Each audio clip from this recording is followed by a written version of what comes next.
Avanzando en nuestra marcha por el libro de Josué, llegamos hoy al capítulo 20, que brevemente tocamos en nuestro programa anterior. Y en este capítulo 20 Dios habla, y los hijos de Israel señalan las 6 ciudades de refugio. Decíamos en nuestro programa anterior que este capítulo es uno de los pasajes de la Escritura más extraordinarios. Contiene un mensaje vivo para nosotros. Es una descripción vívida a todo color. Nos habla de las 6 ciudades de refugio. Estos eran lugares a los cuales huían los que habían cometido crímenes o que eran acusados de cometer crímenes para ser protegidos hasta que fueran juzgados. Muchas tribus y pueblos primitivos han tenido un sistema similar y parece que esta fue una idea que fue transmitida a través de los siglos de una generación a otra.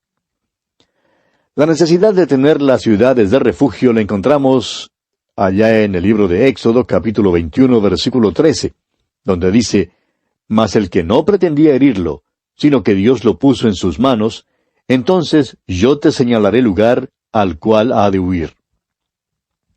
Este versículo particular habla en cuanto al asesino.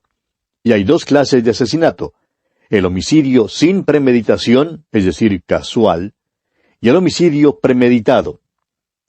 El homicidio sin premeditación es el asesinato accidental de una persona. El homicidio premeditado es el asesinato planeado o pensado de antemano. Ahora, en Israel, si hallaban a un hombre culpable de planear y maquinar la muerte de otra persona, le mataban a pedradas. Esta era la pena capital. Y amigo oyente, si nosotros tuviéramos la pena capital hoy en día, salvaría vidas innumerables. No serían robados ni asesinados tantos comerciantes ni otros inocentes. Dios conoce la naturaleza humana, y precisamente porque la conoce, es que ha dado esta ley. Sin embargo, si un hombre era culpable de homicidio sin premeditación, le era entonces posible huir a una de las ciudades de refugio para hallar protección. En el capítulo 35 del libro de Números encontramos más detalles en cuanto a estas ciudades. En el versículo 6 de este capítulo 35 de Números leemos: «Y de las ciudades que daréis a los levitas, 6 ciudades serán de refugio, las cuales daréis para que el homicida se refugie allá, y además de estas daréis 42 ciudades». Ahora supóngase, amigo oyente, que 2 hombres están en el monte cortando leña, y que el hacha de uno de ellos se zafa del cabo y le da al otro, y lo mata. Luego supóngase que el hermano del que fue muerto diga: «Yo sé que a aquel hombre no le gustaba a mi hermano. Lo mató de intento. Ahora yo voy a matarlo a él». El acusado no tendría ninguna esperanza, a menos que pudiera hallar protección en una de las ciudades de refugio. En la isla grande de Hawái, en la costa de Kona, hay una ciudad de refugio. Antes de que el cristianismo llegara a esas islas, los hombres se ocupaban en matarse unos a otros. El hecho es que ofrecían los sacrificios humanos. Eso que los guías turísticos le informan a uno en cuanto a cómo los indígenas se amaban tanto y que se holgaban divirtiéndose en las playas todos los días, eso es pura tontería. Eran hombres irritables, tristes y miserables antes de que los misioneros llegaran a ellos con el mensaje del Evangelio, y se ocupaban mucho en matarse unos a otros. Para proveerse una medida de protección, ellos establecieron unas ciudades de refugio. Ahora, las ciudades de refugio ilustran una lección espiritual. El Señor Jesucristo no fue muerto solamente por nuestros pecados. Es también nuestra ciudad de refugio. El escritor a los Hebreos nos dice allá en el capítulo 6 de su carta, versículo 18, lo siguiente: «Para que por 2 cosas inmutables, en las cuales es imposible que Dios mienta, tengamos un fortísimo consuelo los que hemos acudido para asirnos de la esperanza puesta delante de nosotros». La referencia aquí, por supuesto, es a los que, aunque conscientes de su propia pecaminosidad, se han aprovechado de la salvación que les fue asegurada por Cristo en la cruz. Y todos los que hallan refugio en Él son salvos para siempre del juicio de un Dios santo. Ahora, ¿quién es culpable de la muerte de Cristo? Todo el mundo es culpable, amigo oyente. Tanto el judío como el gentil son culpables delante de Dios de haber participado en la muerte de su Hijo. El apóstol Pablo dice en su primera carta a Timoteo, capítulo 2, versículo 6, «El cual, es decir, Jesús, se dio a sí mismo en rescate por todos, de lo cual se dio testimonio a su debido tiempo. El sacrificio de Cristo en la cruz, amigo oyente, abrió una ciudad de refugio para todos los que llegan y ponen su confianza en Él. Personalmente no nos gusta que haya quienes tratan de culpar a los judíos por la crucifixión de Cristo. Él fue crucificado sobre una cruz romana y no en una cruz judía. Y vamos a ser muy específicos en cuanto a ese hecho. No se resuelve nada, amigo oyente, culpando por la muerte de Cristo a algún grupo racial. Todos, absolutamente todos, somos igualmente culpables de su muerte. Las Escrituras ponen en claro el hecho de que somos culpables de la muerte de Cristo. En el día de Pentecostés, el apóstol Pedro dijo a los judíos allá en el capítulo 2 de los Hechos, versículos 36 al 38, «Sepa pues ciertísimamente toda la casa de Israel, que a este Jesús, a quien vosotros crucificasteis, Dios le ha hecho Señor y Cristo». Ahora, cuando los judíos oyeron lo que Pedro tenía que decir, le preguntaron, «¿Qué haremos?». Y Pedro entonces les dijo, «Arrepentíos y bautícese cada uno de vosotros en el nombre de Jesucristo para perdón de los pecados, y recibiréis el don del Espíritu Santo». Ahora el apóstol Pablo también deja en claro el hecho de que los gentiles también son culpables de la muerte de Cristo. Dice el apóstol Pablo allá en su primera carta a los Corintios capítulo 2, versículos 6 y 8, «Sin embargo, hablamos sabiduría entre los que han alcanzado madurez, y sabiduría no de este siglo, ni de los príncipes de este siglo que perecen». Y pasando al versículo 8 ahora dice, «La que ninguno de los príncipes de este siglo conoció, porque si lo hubieran conocido, nunca habrían crucificado al Señor de gloria». Según estos pasajes, Dios considera que todo el mundo es culpable del pecado de homicidio en cuanto a la muerte del Señor Jesucristo. Y permítanos ser más personales y directos, amigo oyente. Usted es culpable, amigo oyente. Yo soy culpable. ¿Por qué? Porque como dice Isaías 53:5, «Mas el herido fue por nuestras rebeliones, molido por nuestros pecados. El castigo de nuestra paz fue sobre él, y por su llaga fuimos nosotros curados». Amigo oyente, Él llevó nuestros pecados, y nosotros somos curados de nuestros pecados porque Él murió en la cruz. Somos pecadores. Si no fuéramos pecadores, no habría habido ninguna necesidad de que Cristo muriera. Por tanto, no culpemos de su muerte a cierta raza. Todos nosotros somos culpables. Abner fue general del ejército de Saúl. Después de la muerte de Saúl, Abner proclamó como rey a uno de sus hijos sobrevivientes, y éste reinó en su nombre. Durante la batalla de Gabaón, Joab y Abner comandaron las fuerzas opuestas. Abner fue derrotado y huyó para salvarse. Asael, hermano de Joab, le persiguió. Abner, no queriendo empezar una venganza de sangre con Joab, imploró a Asael que dejara de perseguirlo. Cuando Asael rehusó, Abner lo mató.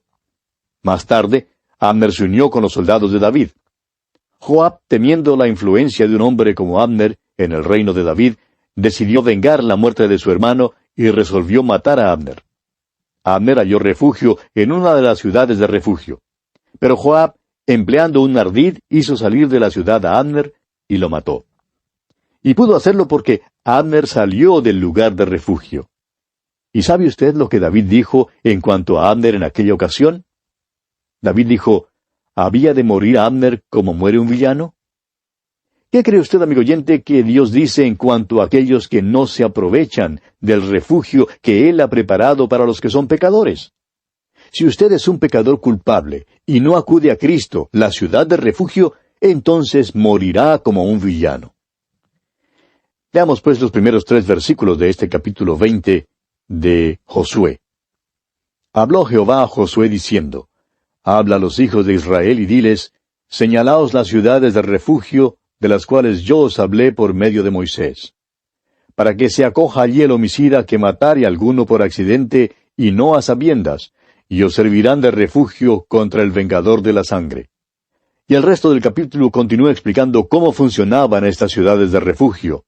Y amigo oyente, permítanos concluir este estudio del capítulo 20 de Josué con una pregunta. ¿Ha huido usted a Jesús para encontrar refugio? En Él hay protección. Él quita su culpa. ¿Qué capítulo más maravilloso es este, amigo oyente? Y pasamos ahora al capítulo 21. En este capítulo se da por sorteo 48 ciudades de las otras tribus a los levitas. Dios les dio la tierra y reposo a los israelitas conforme a su promesa. A los levitas no se les dio ningún territorio como se les dio a las otras tribus. Se les dio ciudades para que pudieran oficiar de sacerdotes para el pueblo, porque ellos constituían la tribu sacerdotal. Los primeros 3 versículos de este capítulo 21 de Josué nos dice que los jefes de los padres de los levitas vinieron al sacerdote Eleazar, a Josué hijo de Nun, y a los cabezas de los padres de las tribus de los hijos de Israel. Y les hablaron en Silo en la tierra de Canaán, diciendo, Jehová mandó por medio de Moisés que nos fuesen dadas ciudades donde habitar, con sus ejidos para nuestros ganados. Entonces los hijos de Israel dieron de su propia herencia a los levitas, conforme al mandato de Jehová, estas ciudades con sus ejidos. Y los versículos siguientes hasta el versículo 42 nos dan el nombre de las ciudades que cada tribu dio a los levitas. Al parecer, los israelitas tenían un problema suburbano también en aquel entonces. Los levitas debían recibir ciudades donde vivir, desde Dan en el norte hasta Beer-seba en el sur. Los levitas serían esparcidos por toda la tierra.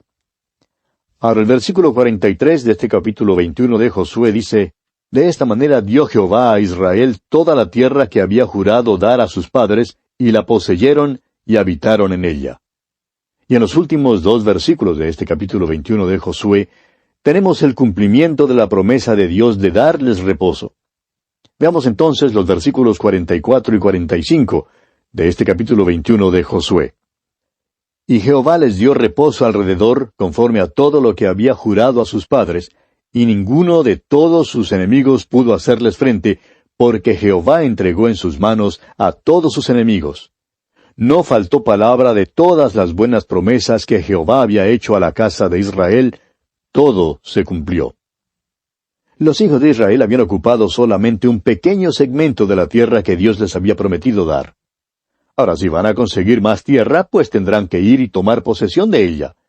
Todavía permanece la misma regla, de que todo lugar que pisare la planta de sus pies sería de ellos. Pero lo que los israelitas poseían era de ellos y estaba libre del enemigo, y ahora podían entrar en reposo. Y este es el reposo que para nosotros hoy en día es el reposo de la redención. Es el reposo que usted y yo, amigo oyente, necesitamos desesperadamente. Vivimos en una edad de mucha tensión. Hay muchas presiones, y si hay una cosa que el cristiano ordinario necesita, es entrar en el reposo que Dios le ha provisto. Los hijos de Israel no podían entrar en la tierra prometida bajo la jefatura de Moisés a causa de su incredulidad. Se vieron obligados a vagar por el desierto durante 40 años y no entraron en reposo. El escritor a los Hebreos, en el capítulo 3 de su carta, versículos 9 al 11, nos dice lo siguiente: Donde me tentaron vuestros padres, me probaron y vieron mis obras 40 años, a causa de lo cual me disgusté contra esa generación y dije, siempre andan vagando en su corazón y no han conocido mis caminos. Por tanto, juré en mi ira, no entrarán en mi reposo. Fue una invitación a reposar la que el Señor Jesucristo dio a los judíos cuando le rechazaron como rey. Él luego rechazó sus ciudades y les dio una invitación personal que todavía queda para el día de hoy. Dijo él, Venid a mí todos los que estáis trabajados y cargados, y yo os haré descansar. Llevad mi yugo sobre vosotros, y aprended de mí, que soy manso y humilde de corazón, y hallaréis descanso para vuestras almas. Este es el reposo de la redención, amigo oyente. ¿Está usted cansado hoy? ¿Por qué no responde a la invitación de Cristo? Debe haber sido un solaz bendito para los hijos de Israel entrar en reposo después de su largo y cansado viaje por el desierto y las luchas que tuvieron que librar en la tierra de Canaán. Cuando ganaron la victoria en la tierra, a cada tribu, a cada familia y a cada hombre le fue dado cierto territorio. Empezaron a cultivar la tierra y a comer el fruto de ella. Empezaron a criar ganado. Fue un tiempo de reposo para Israel. Dios tiene algo que decir hoy en día a su pueblo. El escritor a los Hebreos dice en el capítulo 4 de su carta, versículos 9 al 11, Por tanto, queda un reposo para el pueblo de Dios, porque el que ha entrado en su reposo, también ha reposado de sus obras como Dios de las suyas. Procuremos, pues, entrar en aquel reposo para que ninguno caiga en semejante ejemplo de desobediencia. Y avanzamos ahora al capítulo 22. En este capítulo se envía a las 2,5 tribus a casa con una bendición. Edifican el altar de grande apariencia, y los israelitas se ofenden por el altar. Al continuar nuestro estudio por el libro de Josué, creemos que es necesario hacer una distinción entre la Biblia, que ha sido escrita a nosotros, y la que ha sido escrita para nosotros. Una de las primeras lecciones que debemos aprender al leer la Biblia es que toda escritura es para nosotros, pero que toda la escritura no es dirigida a nosotros. El apóstol Pablo, escribiendo su segunda carta a Timoteo, le dice en el capítulo 3, versículos 16 y 17, que toda la escritura es inspirada por Dios y útil para enseñar, para redarguir, para corregir, para instruir en justicia, a fin de que el hombre de Dios sea perfecto, enteramente preparado para toda buena obra. Ahora, en el libro de Josué, por ejemplo, tenemos que el Señor le dijo a Josué, dentro de 3 días pasaréis el Jordán. Ese es un ejemplo de una escritura que es para nosotros, pero que no está dirigida a nosotros. Pues ninguno de nosotros tenemos planes de cruzar el Jordán durante los próximos 3 días. Permítanos, amigo oyente, dirigir su atención nuevamente hacia algo que ya hemos discutido. Cuando los israelitas pasaron el Jordán, su paso habló de la muerte y la resurrección de Cristo.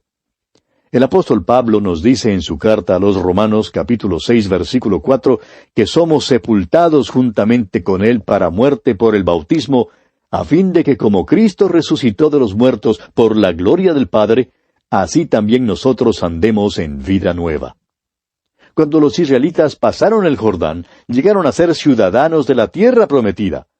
De ese tiempo en adelante serían identificados para siempre con esa tierra. Ahora, en el momento en que salieron de la tierra prometida, se constituyeron en judíos errantes. Pero mientras estén en la tierra, es suya, es de ellos.